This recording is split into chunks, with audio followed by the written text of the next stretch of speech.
André Minguet, bonjour. J'ai le plaisir d'être à vos côtés pour parler de cette question si importante de la réforme de l'examen d'entrée au CRFPA.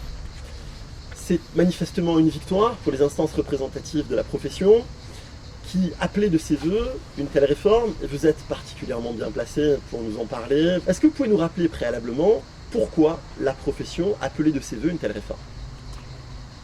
Alors depuis 2012, il est vrai que les choses sont claires. La profession veut un examen unique. Le Conseil national des barreaux l'a dit de façon très claire. Le constat avait été fait des divergences entre les divers IEJ.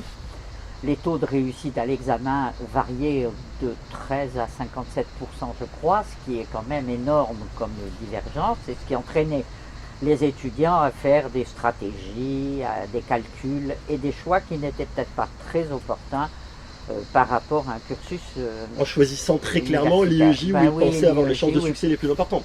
C'est quand même important de relever que, notamment depuis 2012, avec ce rapport élaboré par la commission ad hoc du Conseil national des barreaux, on attend cette réforme. Il s'est écoulé plus de 4 ans depuis que ce rapport a été transmis.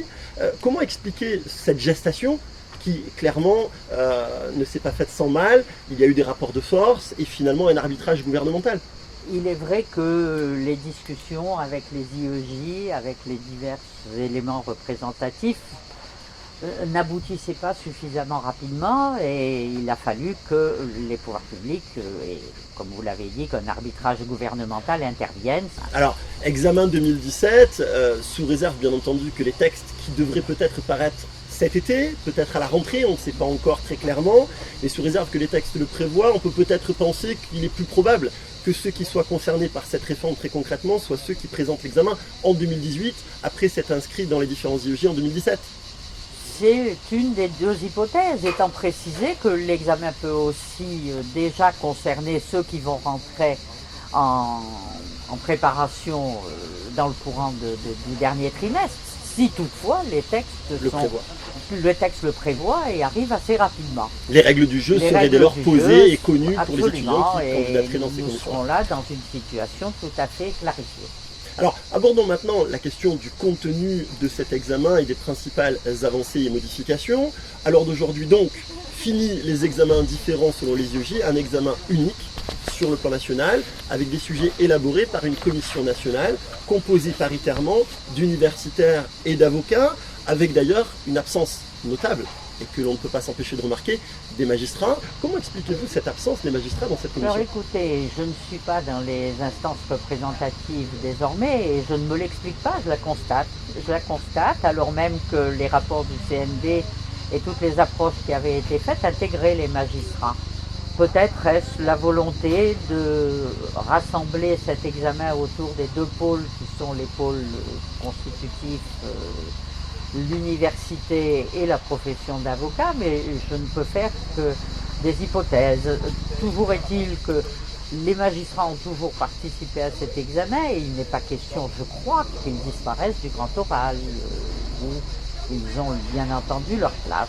Le président Seydoux a parlé d'une volonté d'instaurer ou d'entretenir une culture commune entre les avocats et les magistrats, donc il paraît très surprenant que la magistrature n'occupe pas une place, à tout le moins dans les jurys. Vous avez parlé du lieu où seront organisés les examens.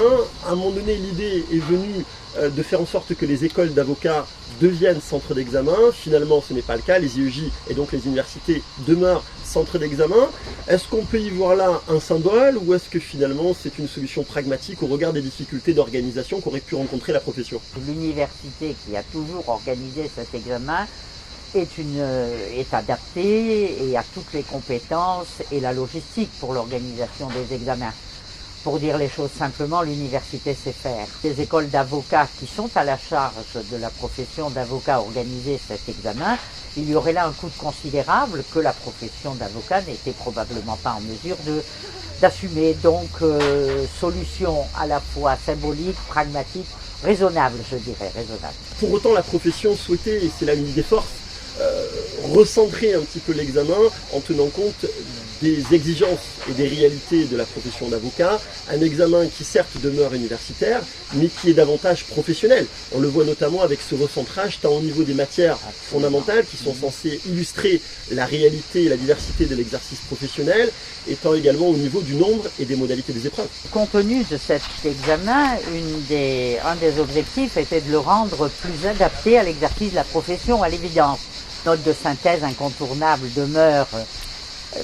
On peut le comprendre d'ailleurs. Un avocat a nécessairement besoin de faire preuve d'esprit de synthèse lorsqu'il analyse un dossier parfois volumineux et au travers de conclusions qui ne sont véritablement lues et analysées par un magistrat que si elles sont quelque peu digestes. Absolument.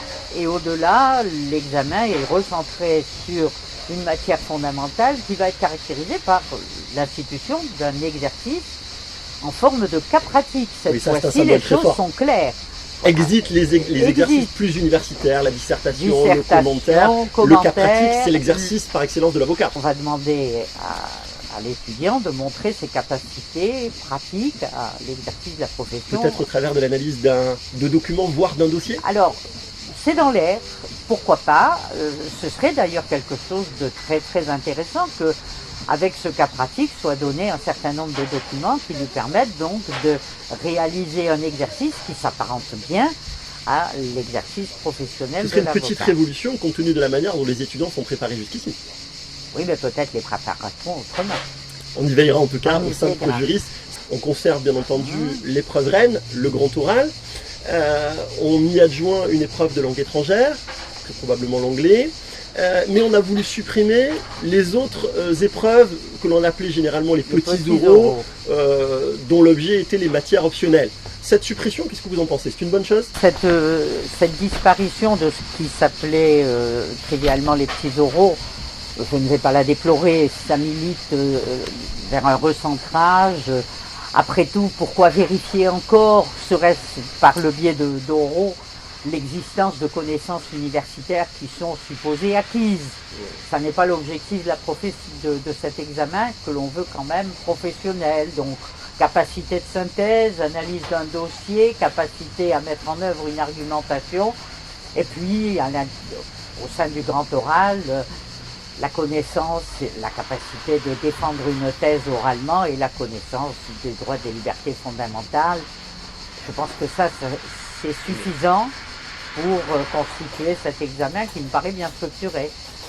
Esprit de synthèse, capacité d'analyse, capacité à élaborer et à mettre en évidence les bonnes questions, et également ouverture, culture. On veut des gens cultivés, on veut des gens ouverts sur le monde extérieur, surtout dans un contexte de mondialisation.